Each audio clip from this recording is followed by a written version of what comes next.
एक भी उसमें 72 कैंडिडेट महिला कैंडिडेट ऐसी हैं जिन्होंने झूठ बोल के सोशियो इकोनॉमिक क्राइटेरिया के मार्क्स लिए हैं। तो ये लड़कियां कौन और इन पर आगे क्या कार्रवाई हो सकती है, इसके बारे में थोड़ा सा बताइए। हमने उनको एक मौका भी दिया था कि आपने अगर फेक नंबर ले लिए हैं जाने अनजाने में तो आप विड्रॉल कर सकते हैं। तो 750 लड़कियां जो हैं हमारी बेटियां, उन्होंने विड्रॉल कर लिया और उसी के आधार पे हमने फाइनल रिजल्ट निकाल दिया। तो जब ये लिस्ट सीआईडी के पास गई या पुलिस विभाग के पास गई तो उन्होंने सारी लड़कियां जितनी भी सिलेक्ट हुई थी 1100 की 1100 उनके घर पे जाके फिजिकल वेरिफिकेशन किया। तो उन्होंने अपनी रिपोर्ट में जो रिपोर्ट दी हमारे को बताया कि अब भी जो 72 लड़कियां हैं 72 उन्होंने फॉल्स इन्फॉर्मेशन दे के, गलत इन्फॉर्मेशन दे के नॉन जॉब के नंबर गलत रूप से लिए हुए हैं। जो बच्चे कह रहे हैं नॉर्मलाइजेशन सही है लेकिन परसेंटाइल को कहीं ना कहीं गलत बताया जा रहा है। आप कह रहे थे सर कलकत्ता मीटिंग हुई है, टीम गई है, तो वहाँ से क्या रिजल्ट रहा और इस पर फाइनल डिसीजन कर्मचारी चयन आयोग का क्या है। अभी 17 तारीख को हाई कोर्ट में हियरिंग भी थी, अब वहाँ पर नेक्स्ट हियरिंग 7 फरवरी से हो रही है।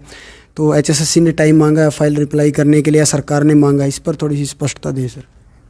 जैसे ये फीमेल कांस्टेबल का रिजल्ट आया तो बहुत से बच्चों ने ऐतराज़ किया और जो हमारा मेल कांस्टेबल का 7 टाइम हमने PST PMT के लिए बुलाया था उस पर भी बहुत बच्चों ने ऐतराज़ किया कि आपका फार्मूला जो परसेंटाइल का है वो गलत है। आप सोशो इकोनॉमिक के नंबर बाद में जोड़ रहे हैं, उनको पहले जोड़ के आप परसेंटाइल निकालो। तो ये सारे जितने सुझाव आए बच्चों के हमने उन पे विचार किया और जाके जो स्टैटिकल इंस्टीट्यूट ऑफ इंडिया है उससे पूछा तो उसने कहा कि जो फार्मूला हमने अपनाया है, जो आपको दिया है और जिस हिसाब से आपने रिजल्ट निकाले हैं दोनों, मेल कांस्टेबल का 7 टाइम का और फीमेल का फाइनल सिलेक्शन का, ये फार्मूला सही है। ये परसेंटाइल का फार्मूला और इस फार्मूले को हाई कोर्ट में भी बच्चों ने चैलेंज किया।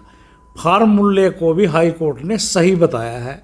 जो कोर्ट में केस चल रहा है वो केस सिर्फ इसलिए चल रहा है कि बच्चे ये कह रहे हैं कि मेरे नंबर ज़्यादा थे, मेरे को नहीं बुलाया, फलां के कम थे उसको बुला लिया है।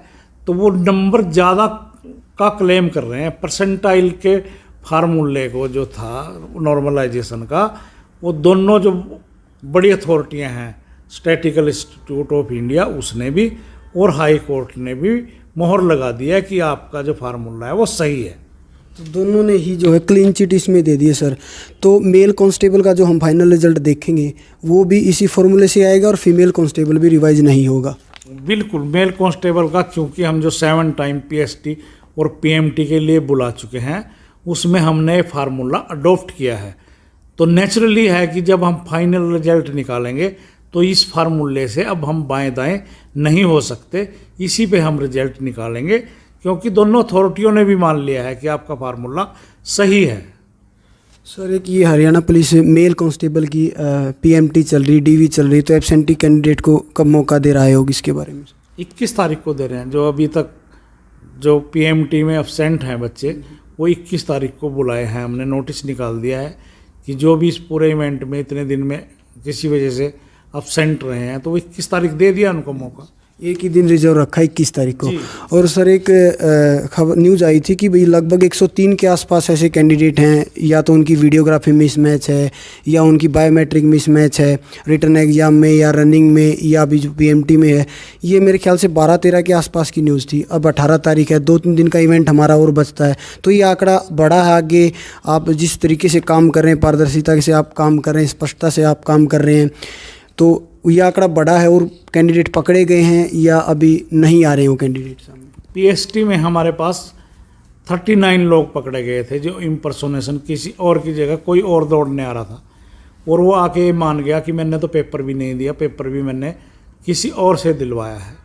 अब हमारी PMT चल रही है, इसमें भी लगभग हमारे पास 80 के करीब ऐसे लोग पकड़े गए हैं जो इम्पर्सोनेशन है कि उन्होंने पेपर किसी और का दिया है। और यहाँ तक कि है मनदीप जी, बहुत इनोसेंट बच्चे तो ऐसे हैं जिन्होंने ये भी नहीं पता कि हमारा पेपर किसने दिया और कौन हमारे दौड़ के लिए आया जो पकड़ा गया।